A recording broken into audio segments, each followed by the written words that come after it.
Assalamualaikum warahmatullahi wabarakatuh. Para pendengar dan peminat kaset yang tengah diputar ini, saya menyatakan rasa berbahagia, rasa syukur kepada Allah dapat menyampaikan dakwah saya ini sekarang dengan kaset. Moga-moga dapat tuan-tuan putarkan, tuan-tuan dengarkan ketika tenang-tenang dengan anak-anak di rumah, atau ketika naik mobil, di mobil-mobil yang dapat memasang kaset dalam perjalanan yang jauh, sehingga kecapean dan kepenatan dalam perjalanan pun hilang karena mendengarkan suara ini. Yang akan jadi cerita saya pada hari ini adalah apa yang pernah kejadian di zaman Nabi kita Muhammad sallallahu alaihi wasallam. Di dalam riwayat ada diceritakan bahwa pada suatu hari, kira-kira pukul 9 pagi sepenggalah matahari naik, Rasulullah sallallahu alaihi wasallam berjalan dari rumahnya, dari biliknya, menuju ke dalam masjid beliau yang mulia di Madinah. Ketika itu biasanya ada juga orang yang sembahyang di masjid, sembahyang sunat duha. Tapi umumnya masyarakat sudah keluar dari rumahnya pagi-pagi, bekerja menurut bidang masing-masing. Yang pergi bertani, yang pergi berniaga, yang pergi mengembalakan unta atau kambingnya. Tinggallah beberapa orang saja. Beliau lihat di sudut masjid ada satu orang pemuda sedang duduk tafakur termenung. Mukanya kelihatan muram saja, menunjukkan kesedihan yang terpendam di dalam hatinya. Rasulullah mendekat kepada pemuda yang tafakur itu.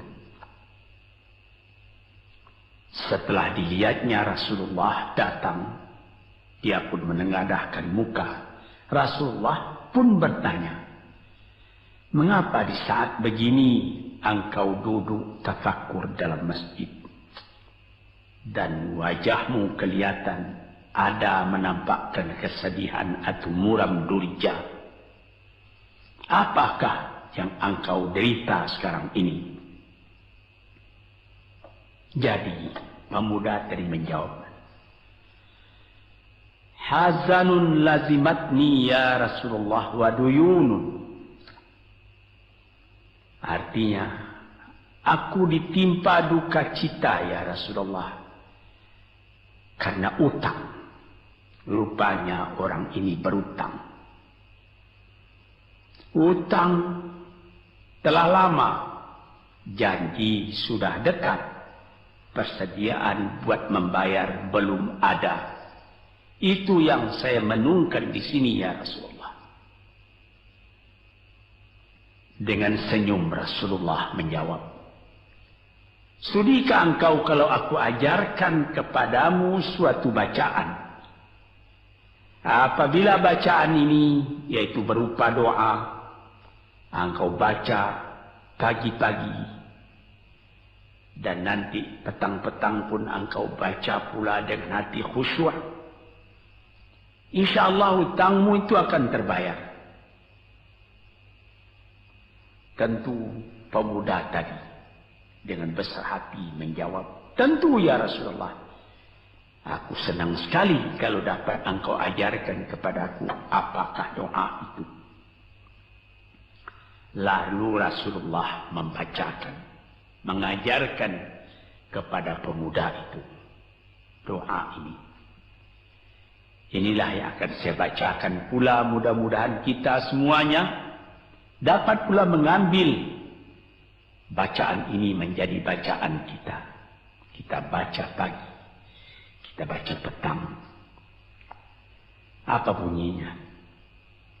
Allahumma inni a'udzubika minal hammi wal hazani. Wa a'udzubika minal ajzi wal kasli. Wa a'udzubika minal bukhli wal jubni. Wa a'udzubika min ghalabati daini wa qahrir rijal.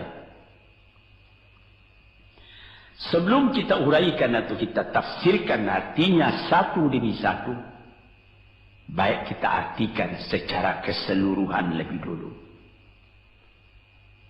Artinya ialah, ya Tuhanku, aku berlindung kepada Engkau daripada ini. Lalu disebut 8 banyaknya. Yang pertama, aku berlindung kepada Engkau daripada duka cita, daripada kesusahan dan duka cita. Susah dan duka cita, sudah 2. Dan aku berlindung kepada Engkau daripada malas, daripada lemah dan malas, jadi 4. Dan aku berlindung kepada Engkau daripada bakhil, berat mengeluarkan wang, dan daripada pengecut atau penakut, sudah 6. Dan aku berlindung kepada Engkau daripada pengaruh berutang, dan daripada kekuasaan orang lain atas diri kita, sehingga kita tidak mempunyai kemerdekaan pribadi lagi. Inilah 8 yang diminta kepada Tuhan. Moga-moga kita jangan diserang oleh penyakit ini. Karena kalau ada ini penyakit yang 8 perkara, itu kita mempunyai pribadi yang lemah. Tidak mempunyai lagi personality yang dapat tegak. Padahal dalam didikan agama kita, tempat kita takut cuma satu, yaitu Allah. Yang lain tidak ada. Yang pertama, susah. Apabila orang telah susah, pikirannya pun sudah tertumbuk. Jalan untuk maju tidak ada lagi.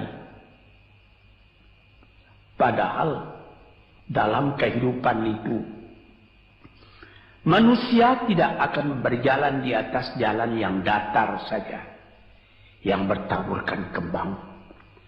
Kehidupan itu mendaki, menurun, melereng, berenang, melewati ombak dan gelombang. Itu pasti dalam hidup. Apa yang disusahkan?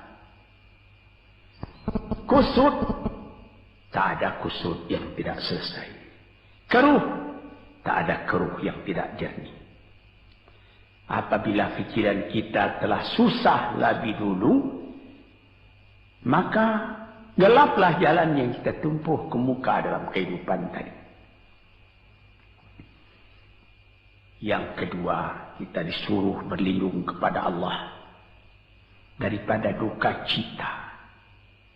Yang menyebabkan orang duka cita itu memang banyak.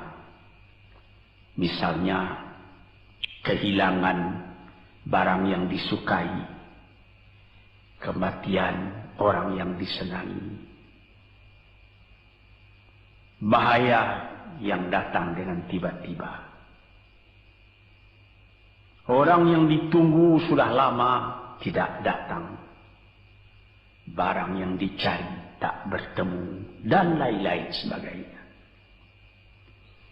Lalu tumbuh hazan, duka cita. Kalau kesusahan menjadikan soal yang kita hadapi jadi kusut, kedukaan menyebabkan jalan yang kita tempuh jadi gelap.